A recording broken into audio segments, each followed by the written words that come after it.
Presidential election coming up on Tuesday, and this storm may very well impact the outcome. It's your voice, your vote. Just 3 days to go, and some people cannot wait. They're lining up for early voting, sometimes for up to 3 hours. Look at the size of that line. Meanwhile, the candidates are out barnstorming the battleground states where this extremely tight and utterly unpredictable race will be won or lost. ABC's Jake Tapper is traveling with the president in Mentor, Ohio. Jake, good morning to you.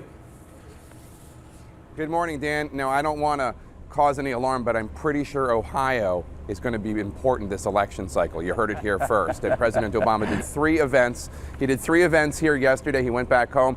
In the immortal words of the Pretenders, he came back to Ohio. He's coming back to Ohio today. He'll do another event in Ohio tomorrow, another one after that, in this mad 72-hour dash through the battleground states and to the finish line. Small towns in Buckeye Battleground, Ohio. And in all of them, he went after Mitt Romney for a TV ad here that falsely suggests local Jeep jobs are headed to China, which the company denies. We don't want suddenly a bunch of ads saying that, stuff that's not true. You don't scare hardworking Americans just to scare up some votes. The president's path from now until Election Day explains how he sees his path to re-election. Ohio to Wisconsin to Iowa to Virginia, New Hampshire to Florida to Ohio to Colorado, Wisconsin to Ohio to Iowa. You'll notice that's 3 Ohio's. Hello, Ohio! If he wins here, Iowa and Wisconsin, it's game over. But the polls are increasingly tight, and 55% of the public still thinks the nation is on the wrong track. Stand tall, Mr. President. God is with you. We are with you. He can use that help. The president's doing what he can to rev up his strongest supporters from 2008 with similar themes. Over the last 4 years, the status quo in Washington, they fought us every step of the way. What they're counting on now is that you're going to be so tired of all the dysfunction that you'll just give up, just walk away. As far as He's making direct appeals as well on BET, an ad with Jay-Z. what he represented to a nation of kids with hope. In Florida, a Spanish language ad.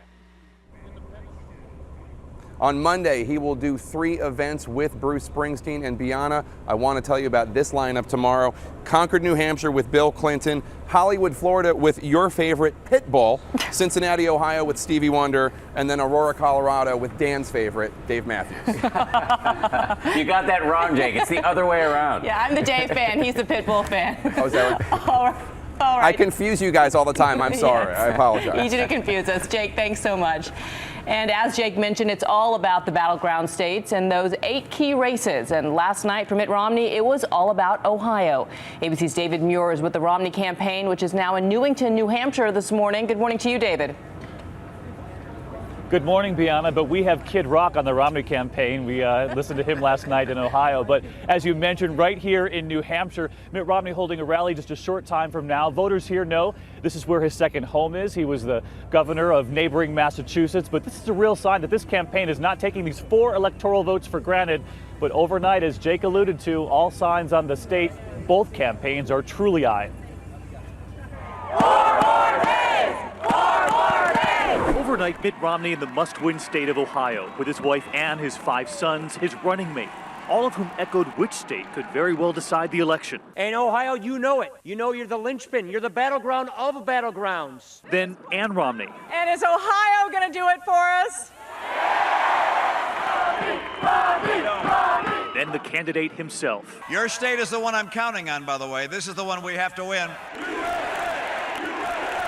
On stage, a who's who in the Republican Party, a show of force in this race to the finish. Among them, former New York City Mayor Rudy Giuliani, who continued with his blistering criticism of the Obama administration's handling of the attack in Benghazi.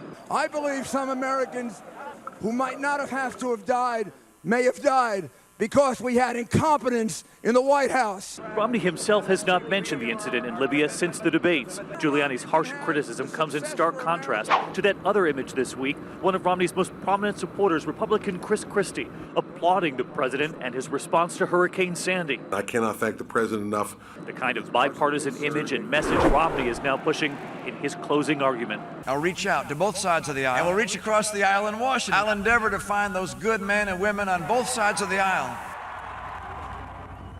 Governor Romney here again in New Hampshire today. He'll be here on the eve of the election. The president here tomorrow. Signs that they are taking those 4 electoral votes very seriously, particularly in a race that, as you know, Dan and Viana, is a dead heat as we head into Election Day.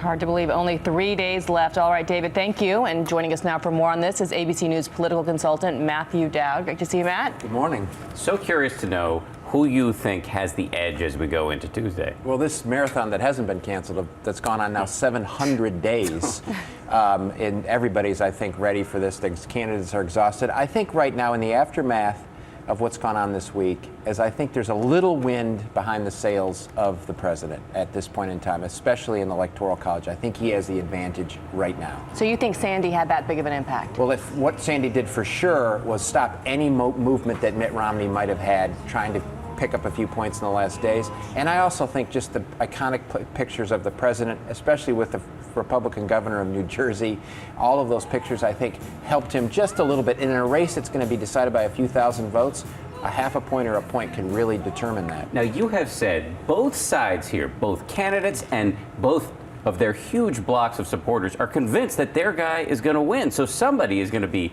badly disappointed. Yeah, there's 2 candidates, 2 campaigns, and 2 actually huge aspects of the country that absolutely believe that their candidate's going to win. And we have not really faced an election like that in a long time. And so on election night, somebody is going to be gravely, gravely disappointed and shocked at the result.